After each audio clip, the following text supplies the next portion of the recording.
All right. Your Hello, name? my name is John Cole, and I'm the co-founder of Rhythmic Elegance. We've been in business, I guess we would say, for 8 years.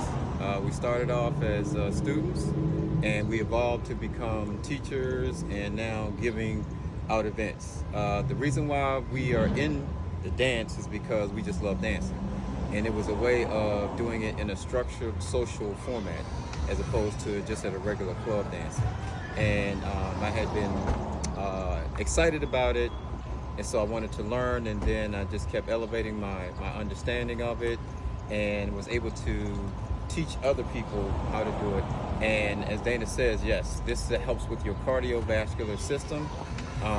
In the class you learn, and especially in our 2-hour class, you get that high cardio. We do train you at a high heart rate, if you will. And all those turns, you breaking yes. a sweat on you. Oh yeah, when it comes to the turns, the movement, and the way in which we teach it at a high level of doing those turns and twists so that it affects you. We want you to get a good sweat in when you're in the classroom, and that helps you with your overall health if you're not getting out walking or running, but at least you get your chance to do dancing, and we just love it. Awesome. And who's with you? Co-founder LaKenya McClure. Hi, my name is LaKenya McClure. I'm co-founder of Rhythmic Elegance. I've been dancing for 11 years. The reason why I actually began dancing was more so to get out of my comfort zone. Sometimes, you don't want to be around too many people, but this was my outlet. Actually, I was in a dance class, a cardio class, and the instructor asked, like, hey, you always pick up things very well. You might want to check this group out. Oh, wow. So from that point on, led me to this. I mentioned I've been doing this for 11 years. I've known John for 10 of those. And as far as I go for the dance, what I love about the dance is not only just the health-wise, like you said, it builds up your heart rate, making sure that you're able to keep moving so you're not just stagnant or just complacent or anything like that. But also it allows you to be able to meet others, whether it is locally or just nationwide, met a couple of people internationally. Wow. So who's come here from all over the country today? There's been, I want to say there was someone within Kazumba, not a dance genre I participate in, but being able to meet them just to kind of see. Wow. They went all the way over from where they were to the U.S. just to participate. So Okay. definitely something I enjoy. And tell me about this extravaganza. This is the 4th annual summer bash. So tell me a little bit about that. How did this get started? Well, people have been asking us to have an event. At the time when before we first got started, we didn't think we were. First of all, we didn't think we were ready. But we're saying, okay, if we're gonna do it, we're gonna do it in a particular manner, different from everyone else that's out there. Like we do a lot of studying. We travel to almost everybody's event, and there's a lot of things that we figured out we liked and didn't like. And so we wanted to make sure we eliminated those things when it came to our event.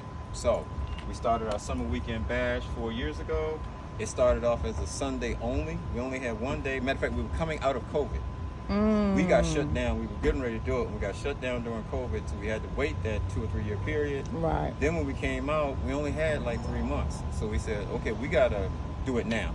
Regardless if we don't have the time, we gotta get our name and start the momentum going. Right. And so each and every year we have grown, and we're at the point now in our 4th year that the same people that we admired when we were watching YouTube videos or we were doing our research are now at our event. Yes, we and were providing workshops. and providing workshops. So full circle. Oh, Absolutely. yes, because we would go to a lot of their events.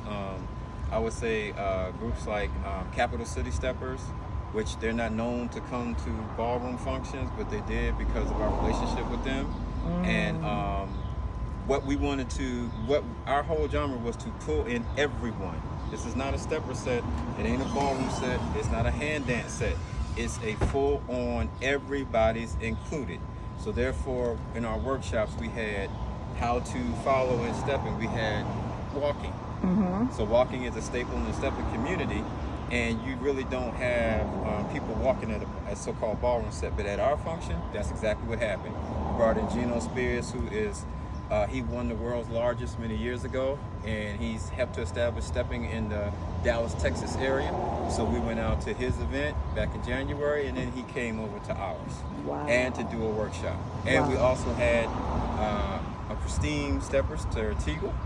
She jumped in and helped out with Sophia when in her workshop. And while she's a t-shirt lady as well, as we wearing our t-shirts. So she does both, right?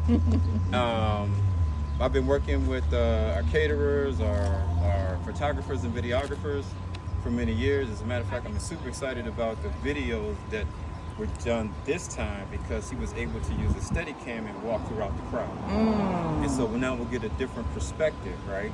And they're wonderful at capturing the energy and the moments, which allows me to take the videos and edit them and pictures and things like that to help promote the next. So if people want to get in touch with you, if they want to, you know, get involved and they want to learn to dance, yes, how do they do that? You can contact me, John Cole, 336-202-2887. Our class is at the Call Cool Multicultural Arts Center at 1700 Orchard Street here in Greensboro, North Carolina. And the class is on Saturday from 11 a.m. to 1 p.m. And our mantra is, you're going to get a private style lesson at a classroom price. So which means we're really going to train you in those 2 hours so that when you come to a dancing event, you're just flowing. And that's one of the things we want you to do.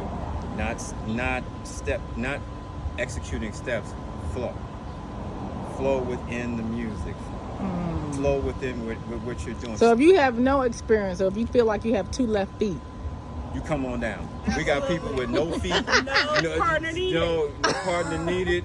No partner needed. Okay. A lot of people think you do have to have a partner. Dancers. No. Most of the people that come to us are people who really haven't danced socially when they were younger. Right. Wallflowers. Oh yeah, and they don't have rhythm. Another thing, most of the people that we train have not had rhythm.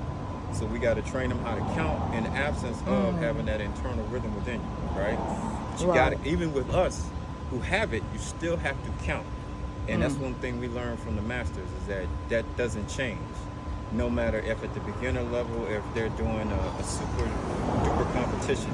We learned from one gentleman in an interview that he said there was no music that they could play that he didn't know. And they played something he didn't know, he had to revert back to his basic 6 count and keep counting in the middle of I'm talking about $15,000 competition, right? Wow. And he said, when you hear these stories, you're like, that's what we tell our students. We mess up all the time. You just got to keep going and get back into moving, the count. keep going. All right, well, thank you so much for answering these questions today on dance, and I've really enjoyed myself. Great. And I can't wait till next year.